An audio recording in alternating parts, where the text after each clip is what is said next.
All right, so we're going to take a look at frequency tables with more detail. So I'm going to go through an example in the book first. So what we're going to be looking at are numeric categories.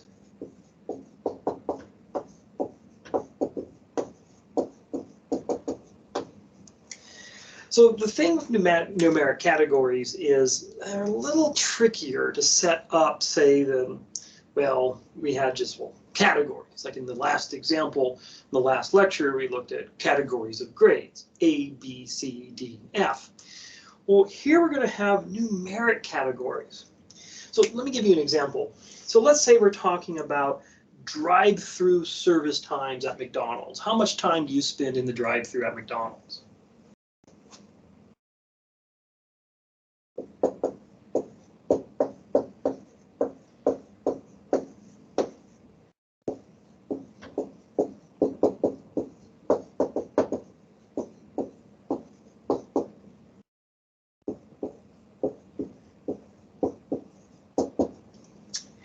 So let's take a look at some data. Now this is data measured in seconds.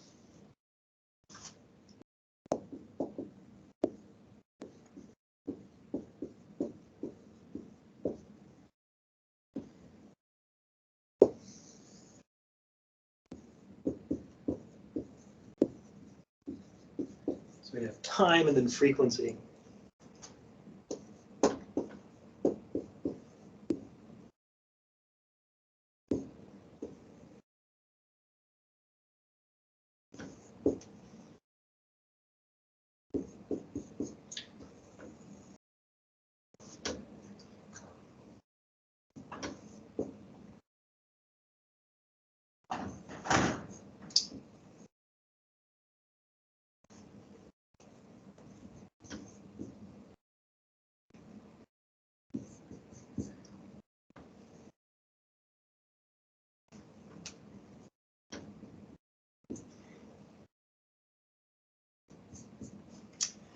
So these are times in seconds. So 75 seconds to 124 seconds, or 275 seconds to 324 seconds.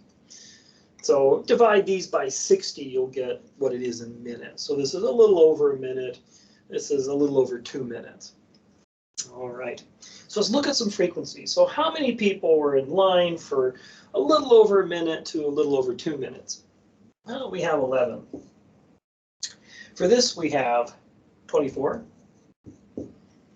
Then there's 10, 3, and 2. So this is our data. Now, what we're going to do, we're going to take a look at some terminology. And it turns out there's a lot more going on here than we realize. And in another lecture, we'll actually build one of these from scratch. But the terminology can get a little complicated, so let's jump into that. So we'll go through this in more detail.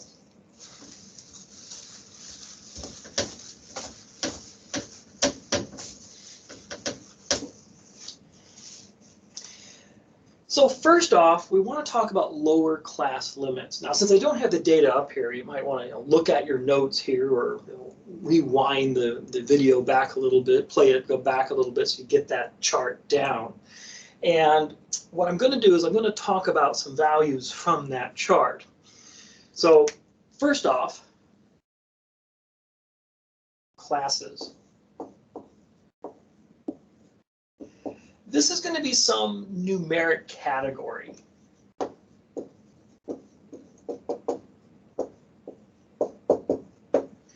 And in this case, it's some kind of a range or an interval.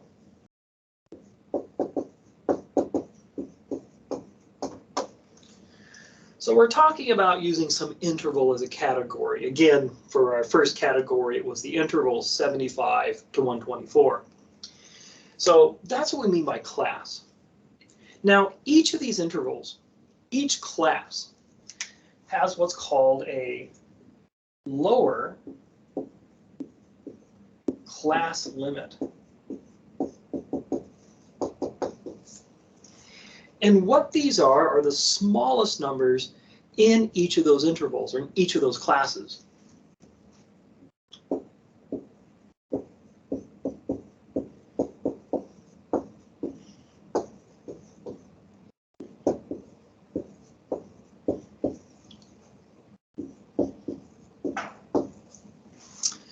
All right. Now, of course, there's a upper class limit. Oh, first, well, let me give you the numbers here for these lower limits. So from the McDonald's example, what that will be 75, 125, 175, 225, and 275. So those will be the lower class limits. In other words, these are the smallest values in each of those intervals. So now we have the upper class limits.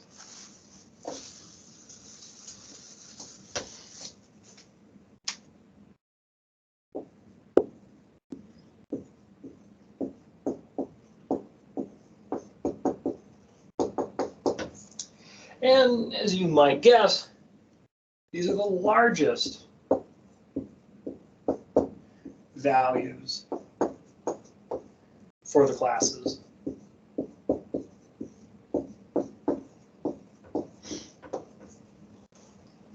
So it'll be the largest values. So, for example, again, looking at our McDonald's example, it'll be 124, 174, 224, 274, and 324. So those would be our upper class limits. All right. Now, something that can get a little confusing, and it's this idea of boundaries or class boundaries or interval boundaries. Now, usually we think of limits and boundaries, they kind of mean the same thing. Like if you've got like a fenced off field, the limit you can travel in that field is up to the fence. And that's also the location of the boundary, which is the fence itself. So we're used to thinking as limits and boundaries are exactly the same location. Not in this case. Here there's going to be kind of a buffer zone around these different intervals, these different classes. And it's in the middle of the buffer zone is where we find the boundary between these classes. So what they are,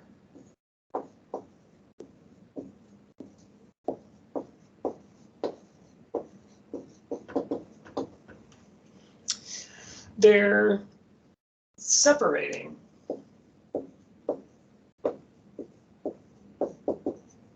each class. So they're going to be between the classes.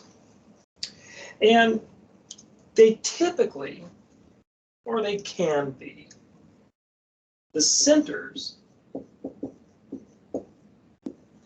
of natural gaps. This is my term, this is my phrase, my term.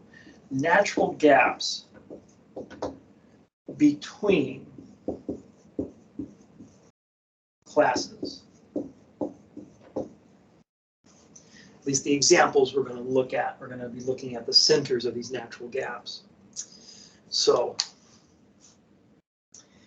for example, let's say we have the interval or class of 75 to 124. Now, as you recall, the next class, and take a look at your notes, the next class or interval went from 125 to 174. Now here's the thing. This is what we saw on the chart. But notice this isn't a class. This is a class, but this is a gap. There's nothing here.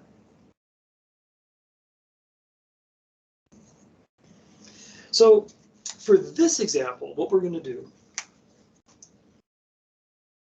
we're going to put our boundary point in the middle of this gap. So what's the number between 124 and 125? 124.5. And so that's going to be our boundary point between these two gaps. So if we look at the other intervals, we're going to place some boundary points between the intervals, right in the middle of the gap that separates them. So when we do that,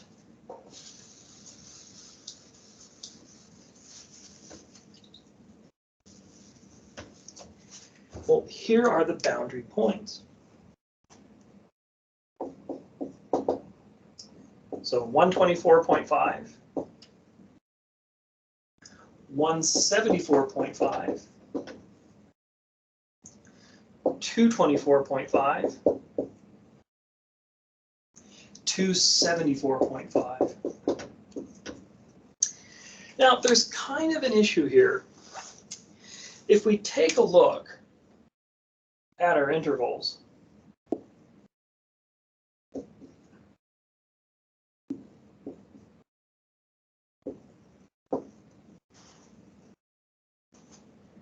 so 125 to 174.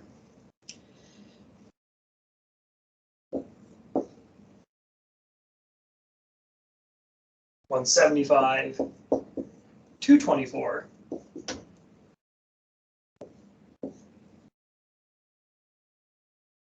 $225 to $274.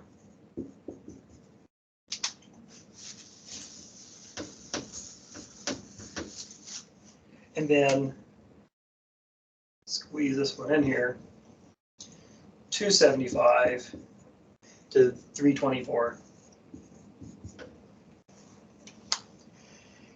If we take a look what we've done, 124.5 is right here. 174.5 is right there. And unfortunately I had to put this one down here, but 124.5, you can just think of the other interval, moving this over here. And then 274.5 is right here. Now notice, for example, this class, this interval, it's got boundaries on both sides, and that's what we want. The same with this one. The problem is the end ones, there's no boundary here and there's no boundary here. So we're going to look for a pattern. So what we can say is there's a pattern, and you might see it, maybe you don't, but 124.5, for example, well, it's 0.5 away from 124, and it's 0.5 away from 125. 174.5, same thing.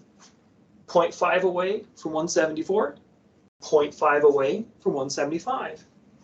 So the boundary point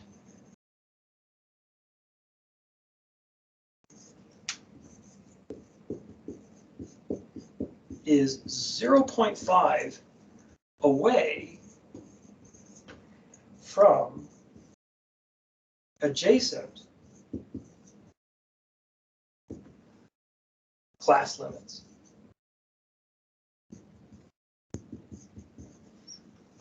What I mean by adjacent, it's 0.5 from this limit, 0.5 from that limit. Those are the adjacent limits.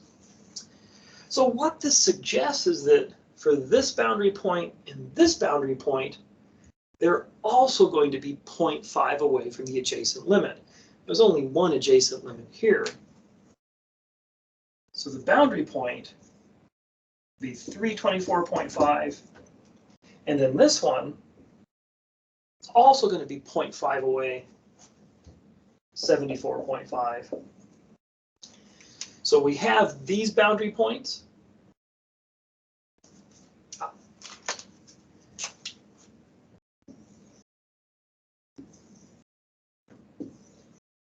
So we have these boundary points, and we have two more that we had to kind of figure out by looking for a pattern here and here. So those are the boundary points of our classes or intervals. All right.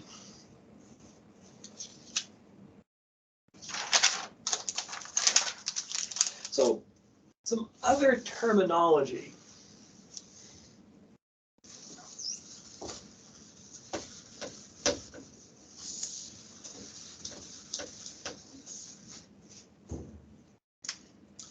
class midpoints.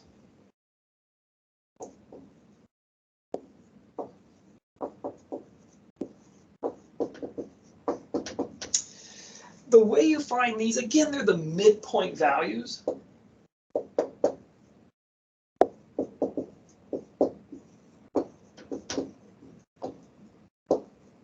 Of each class. And there's a formula for finding this. It's the lower class limit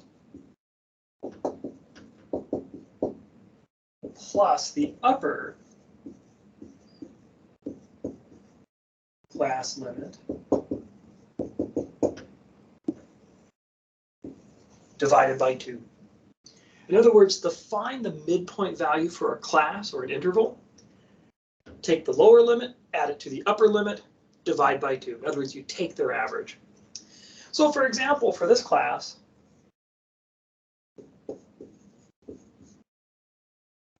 we take 75 plus 124 and divide by 2. Let me grab my calculator real quick.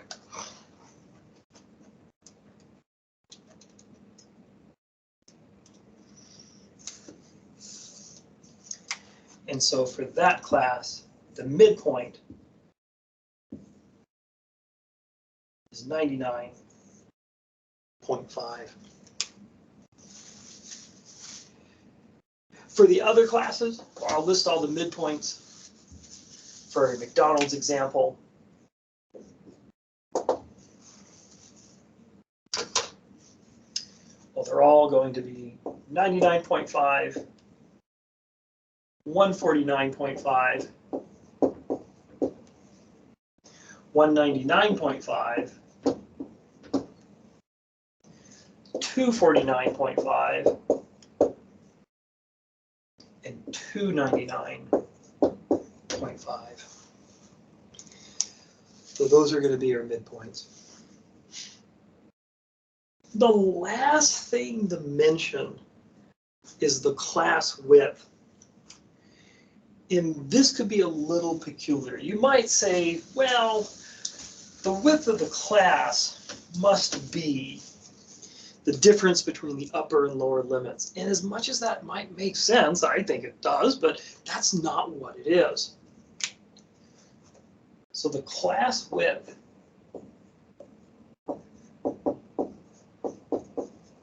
what you do is you subtract the lower limit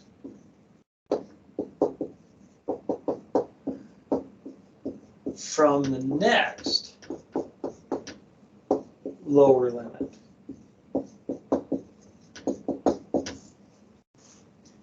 And this is for the class ahead. So let me give you an example.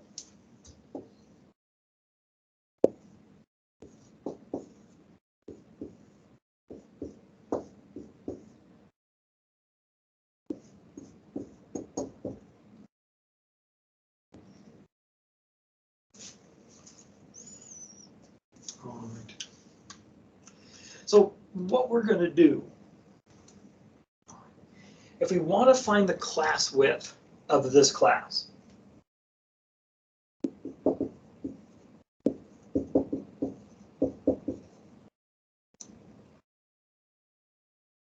what we're going to do is we're going to take its lower limit, which is 75, and subtract that from the next lower limit in the next interval or class.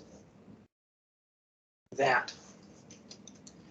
And so we get 125 minus 75 is equal to 50. And that's how we find the class width. And we can do this for the rest of the classes. So that's pretty much it. There is one issue with this, though. When we want to find the class width of the last interval. So we have our classes, and then we go, let's see, 275, 324. In this one, we've got our last limit, or our class limit rather, and then we don't have a limit to work with here. Now, it doesn't seem unreasonable that you could probably see a pattern here, what the class widths are, and it would seem sensible that, because the class width for the next class is also 50. In the class after that, it'll also be 50. But I want to just double check, make sure that the definitions and the theory here are accounted for. It does seem like if you follow the pattern, again, for the next class, let's see, let me show you what's happening here.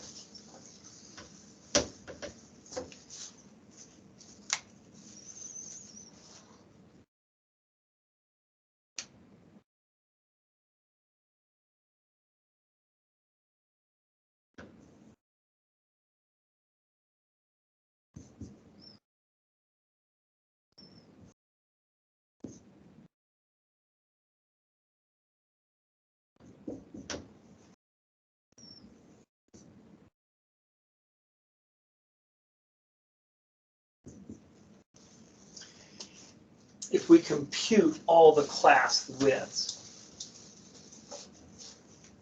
so for this first class, we take its lower limit, subtract it from the next lower limit, and we're going to get 50.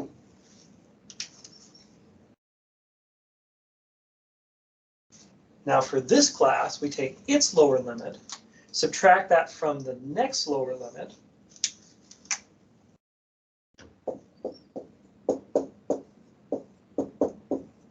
and sure enough, we're going to get 50 again. For this class, subtract its lower limit from the next lower limit.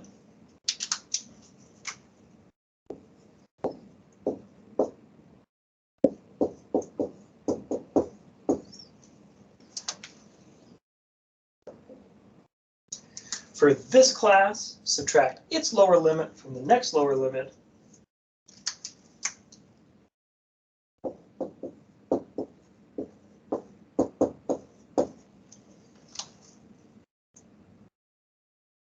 And this is where we run into a problem. We don't have a lower limit to work with here. So what I'm going to do, let me take a look at my material. Let me see if there's an explanation of what we can do here. There is a pattern though. They do all seem to be 50, but there might be something going on here. I'm going to take a look at that and get back to you. So that's really the introduction to how we can analyze these frequency tables when we're using these intervals, these numeric categories or intervals in this case is really what it is, these numeric intervals. And well, how we can analyze them. We have to think about lower limits and upper limits for each interval. We have a midpoint in each interval. These intervals, the way they were given to us, they had these natural gaps. And in this case, in the middle of those gaps, that's where we had these boundary points. So we didn't use the actual limits as the boundary point. It was the gaps, the middle of the gaps is where we found our boundary point. So limit and boundary weren't the same thing in this case. And then we have the width of these intervals, the width of the class. Well, I want to be careful saying this. The way we find the class width is we actually take the difference of lower limits. And then, well, that's how we get our class width. So that's the setup for this. If you have any questions, let me know.